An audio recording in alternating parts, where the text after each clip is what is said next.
ανθεκτικότητα του κυπριακού τραπεζικού συστήματος απέναντι στις διεθνείς προκλήσεις, αλλά και οι πολιτικές παρεμβάσεις που προκαλούν ανησυχία, βρέθηκαν στο επίκεντρο της ετήσιας Γενικής Συνέλευσης του Συνδέσμου Τραπεζών Κύπρου.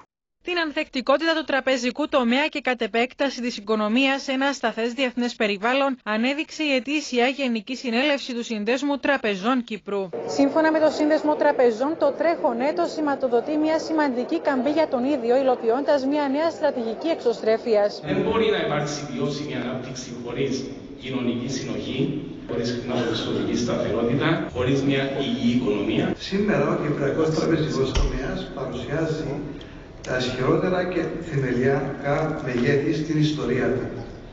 Η κεφαλαιακή επάρκεια, όπως αυτή αποτυπώνεται στο δίκτυο CT1, κατατάσσει τα κυπριακά ιδρύματα στην κορυφή της Ευρωπαϊκής Ένωσης.